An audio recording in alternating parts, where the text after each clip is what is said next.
Okay, Weston, I've got you up side by side with Luis Robert because I think it's a real good comp to illustrate the one movement thing that you want to work on as I was watching your four swings here. So first of all, good back hip load right there. Good back hip load. Good, good, good. Now, here's the part that I want you to be aware of.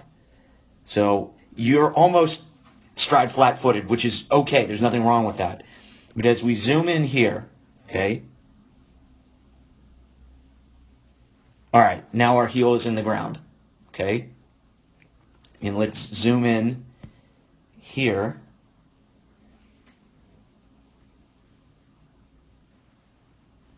There, his heel is in the ground, okay?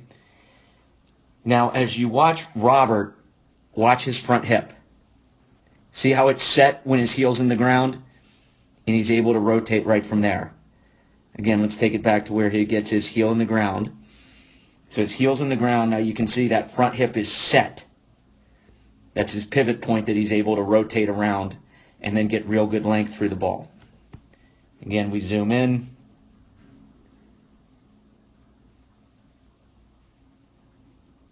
Heel's down there. And rock back a little bit. Heel's definitely down there. We're looking here. That's set for him to just rotate around, okay? Creating a real good stretch. As we started there with our front heel into the ground, and we watch our, sorry, let me draw here. We watch our front hip. You can really see it relative to the posters. See how it's still sliding forward a little bit. Into the ground, front hip just slides a little bit as we turn, which just makes us a little bit more inefficient and sets our direction to be around. So, as you work, just feel, okay, it's toe, heel, and at that point, now I'm ready to drive to the ball, right? At this point here, again, his front side is locked, and he's able to rotate right from there. Whereas you're getting your heel into the ground there.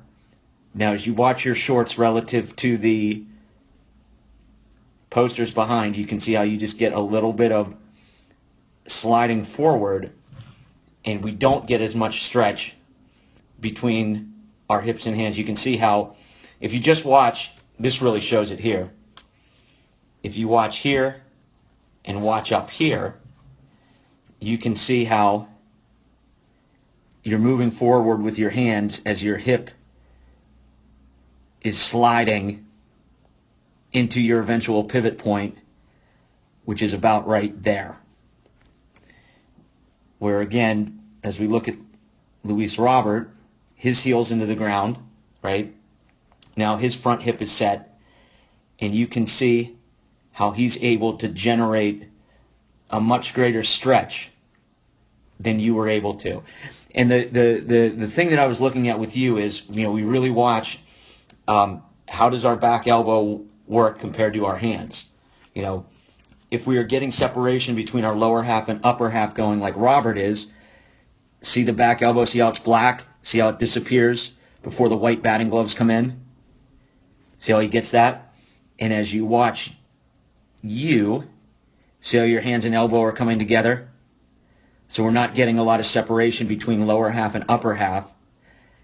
And that's what leads to us being a little bit more around, whereas Robert is able to get a little bit more long throw.